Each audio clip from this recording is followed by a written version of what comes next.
Hey, shalom, shalom, shalom. First and foremost, I want to give all the honors, the praises, the glory belongs to my Lord and Savior. His name is Yahweh by Sham, Yahweh Shai, Bahasham, Mohavakar Dash. Name of the Heavenly Father is Yahweh. Son's name is Yahweh Shai, and who I reverence. To what Yahweh by Sham, Yahweh Shai, for allowing me to minister to the hopeful elect in hopes that they will be saved within these last days. So without further ado, we're going to flow with the Spirit. This ain't going to be a long one. This lesson is going to be based on desiring the sincere milk that we may grow. All right? Grow. They say, right? Doing the same thing and expecting new results. It's like insanity. Doing the same thing and expecting new results it's insanity. All right? You have to want more. All right? You have to want to grow. Okay? We're going to go to 1 Peter's and we're going to jump straight to chapter 2. Wherefore, laying aside all malice and guile and hypocrisies and envies and evil speakings as newborn babes. So we lay aside the malice that brothers have for each other, the guile and hypocrisies, and as newborn babies. Newborn. So when we come into this truth, everything we thought we did know, according to society's standards, that has to go. And we have to be what? Newborn babes. A newborn baby doesn't know anything because they're new. They got newborn eyes. Okay. Desire the sincere milk of the word. Sincere. Desire. What does desire mean? Crave. We're supposed to be craving the sincere milk. It doesn't have to be no deep scriptures in Daniel's and Revelations breakdowns. Sincere milk, because that's a foundation. And you need a foundation because when everything else goes wrong, you have to be able to stand upon the foundations of what you would call the basics, the fundamentals.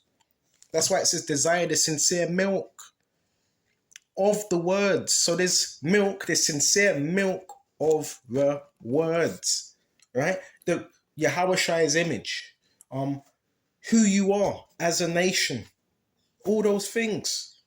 Okay, what can you do to be saved? That's the sincere milk. What can you do to be saved? Right? And it says, desire the sincere milk of the word that you may grow thereby. That's how we're able to grow. When you're desiring the sincere milk. It doesn't have to be nothing deep. It doesn't have to be no Revelations 21. And it doesn't have to be that. The basics. And that's how you're able to grow.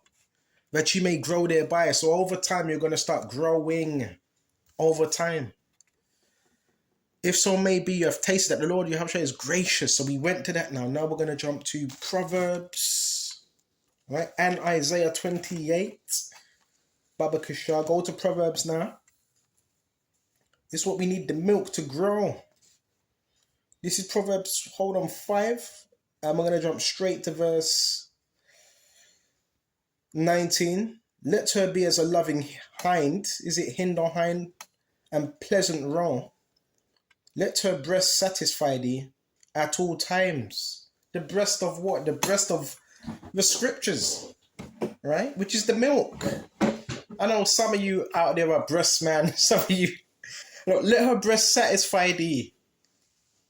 All right? Weaned off that milk at all times. I know some of you, you're breast man. Okay? Let her breast satisfy thee. Nobody, listen. Let her breast satisfy thee at all times. And be thou ravished always with her love. We're supposed to be ravished with the love of these scriptures. You're supposed to treat these scriptures like a woman. A woman that you're so into. That's how you're supposed to be treating these scriptures. You're supposed to let them breasts. You're sucking on them breasts. Right? So that milk comes out.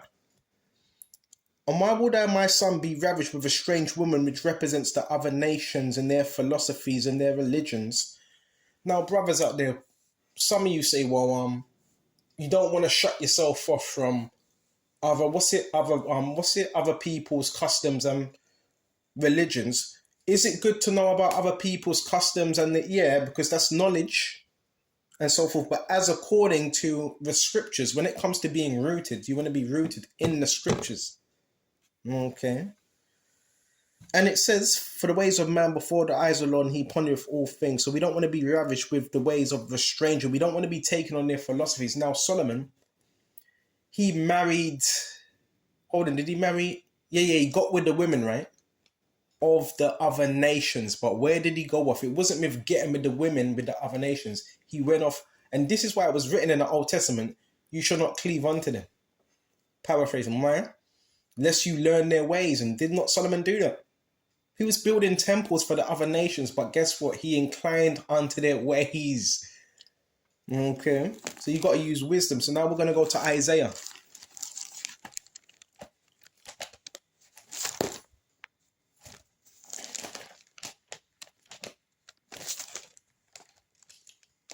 I want to make sure I'm not missing anything. Isaiah 28. Okay. Yeah, this is about growing from time to time. It's not going to happen overnight. This is a process. I always say that. Growth is a process. Right? And a lot of things, I'm not blowing my own trumpet, but a lot of things, a lot of places, I had to test myself. I had to get out of my comfort zone. A lot of people look at the talents and gifts that other brothers have, and they just think, well, I want that. But you didn't know the hard work, the dedication, the sleepless nights I had. You don't see that.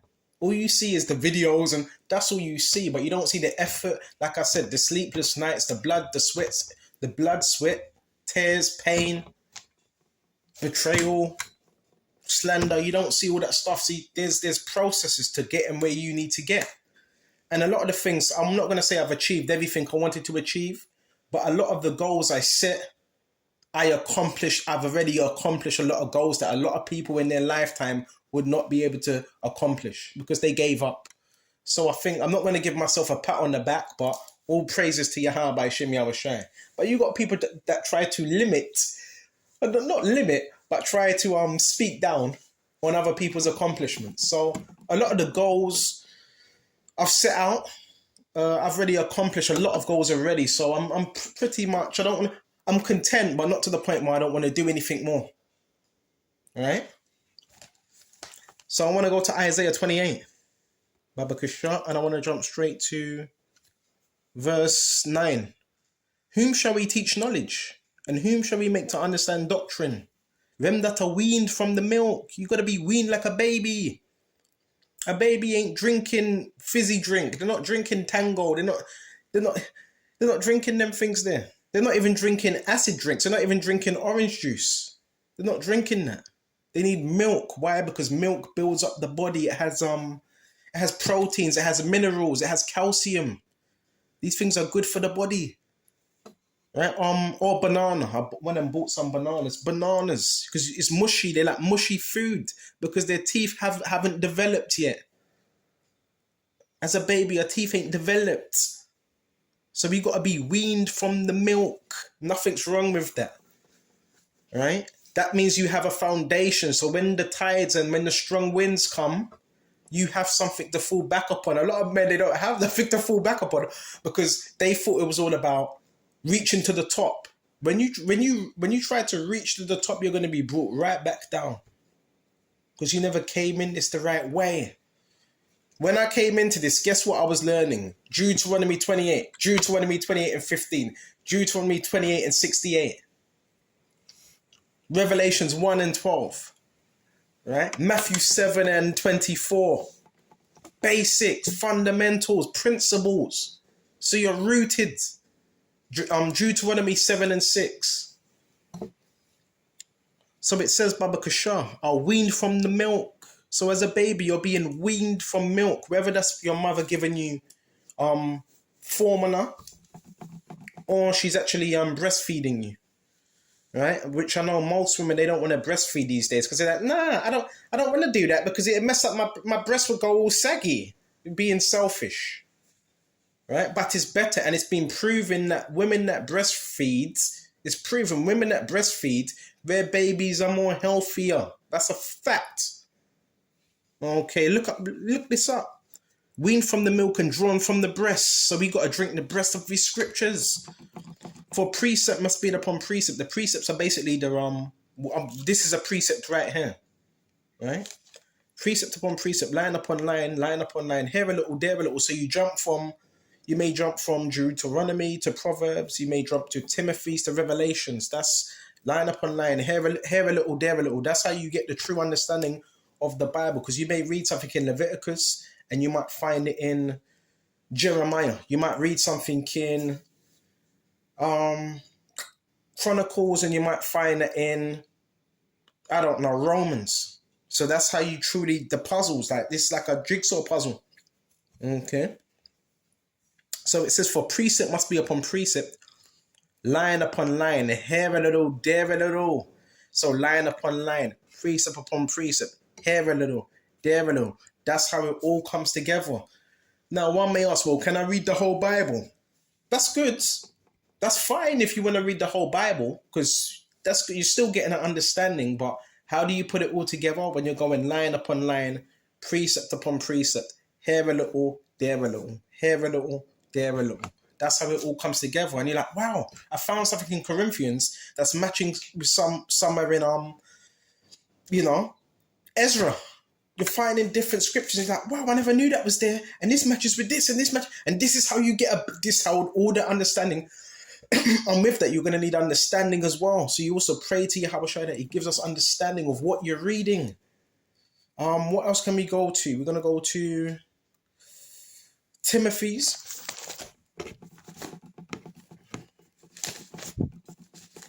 And yes, we do need to take out time to make sure we're studying as well. Now, however time, I can't tell you, how long do you want to study for?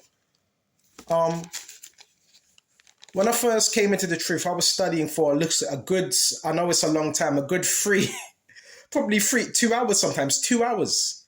But over time, when you mature, you're not going to be studying for 2 hours. Sometimes you can cut it to 40 minutes, 30 minutes, as long as you take up time during the day to study and build that connection between you and Yahweh Shai, because nobody else is going to do it for you. And you may watch other brothers' videos to get built up, but that's not going to save you. You need to get built up for yourself, because I do hear men saying, the apostles, I was watching the apostles and that's good, because yes, you have teachers and so forth, but there says you're under teachers until an appointed time. Then there's a time where you get off that milk and you have to learn for yourself and work at your own salvation with fear and trembling. Because after the milk, you're growing now, right? You're becoming a man. So now you have to find out what you have to do to maintain. So we're going to go to Timothy's as well. Okay. Go to Timothy's. Nothing's wrong with getting into the milk of the scriptures. And that's something I'm considering now. You know, when the scriptures say examine thyself, that's part of examining ourselves as well. Okay. Going into what? The milk of these scriptures. Excuse me, I'm just looking for something. I can't find it right now. You know, I can paraphrase it. It's a study to show thyself approved, a workman, right? Rightly dividing the word of truth, which I mentioned in Isaiah. Here a little, there a little. Study to show thyself approved. You have vans, right? Working construction vans. What does it say on the back of that construction van? It says approved. Why do they need a sticker, a register to say an approved? Because that's their register, right? That's their, that's their credentials. So you have vans, right? And it says fully approved, so-and-so. So they have the credentials. They have the proof that they're able, they got the job. They're able to do what they're able to do. So that's why it says study to show thyself approved. So when people come up to you, they ask you questions, you somewhat have an idea of what you're talking about. Because if you have a faith, people are going to ask you questions and so forth. And you have to know what you're talking about. You can't say you have a faith, but someone asks you a question, you don't know anything. Now, there's certain things where someone may ask you a question and you're like, I don't know that right now. Or I looked that up. And that's something else, because that's humility. But so we went to that. We're going to shut off on this. Baba Kishar. Let's go to Corinthians next. There's supposed to be growth from a year, from 4 years to 5 years to 6 years to 3 years to 2 years. There's always supposed to be some level of growth within this truth. So we're going to go to, in just a minute.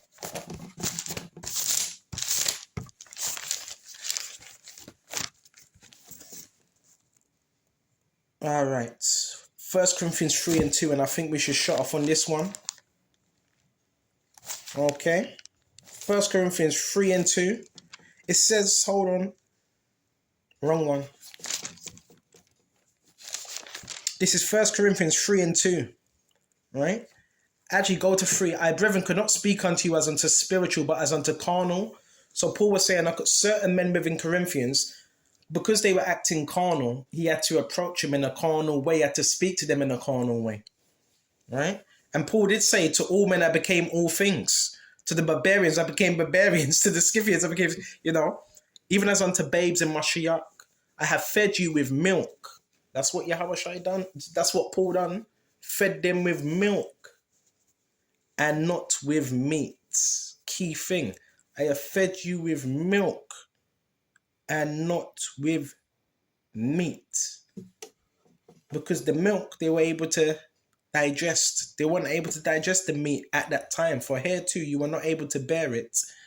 Neither, yet you're not able. So he says you were not able to bear it when I was showing you things. And still, as I'm trying to show you it, you're still not able to bear it. For you are yet carnal.